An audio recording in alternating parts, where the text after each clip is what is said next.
I think there are a number of challenges. One is jobs.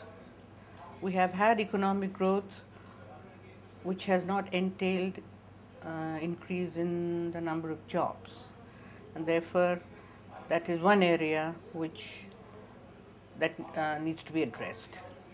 The other one is governance.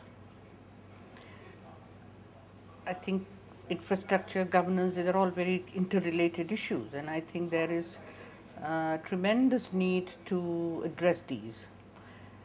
Third one is equity and distribution of cities' resources, who gets what. Because I think at the moment what one sees is that the poor are being left out, whereas a large share of resources is being used for the kind of development which is market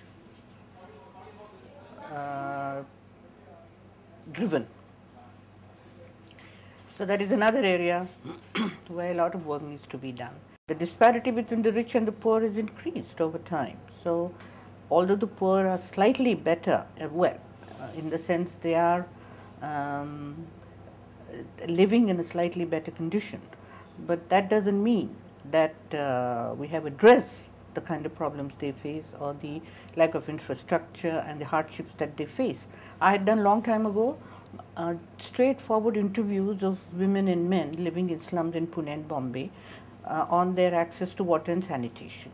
And some of the stories you hear are really horrendous, which, we just turn the tap and we have water. For them, well, not all cities have that, but a lot of cities do have, at least in the better off areas. But there, women had to keep awake at night because the water came into their taps after midnight. So having worked the whole day, then they were working in the evening to collect the water and fetch it. Those all kinds of stories, not having sanitation, not having toilets and so on also is, it's not just a question of not having a facility, but also human dignity.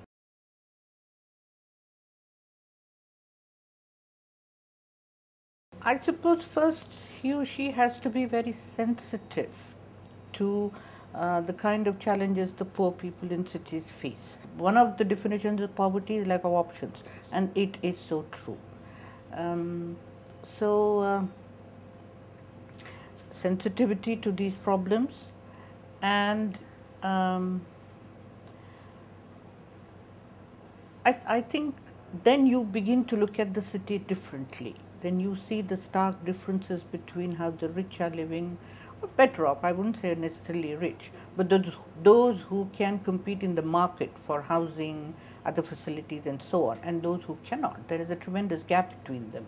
And then you begin to see how city is dealing with them or not dealing with them, if you have that perspective developed. So I think that is really very crucial.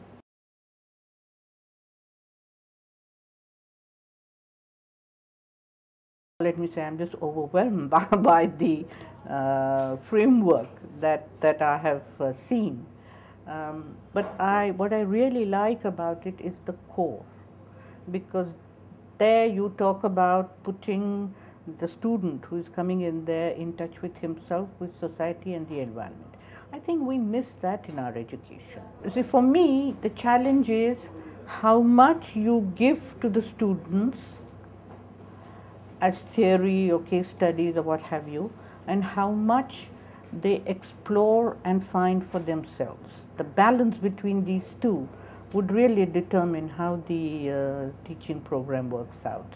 But I think it's, you have put in a lot of effort, and I think it's excellent.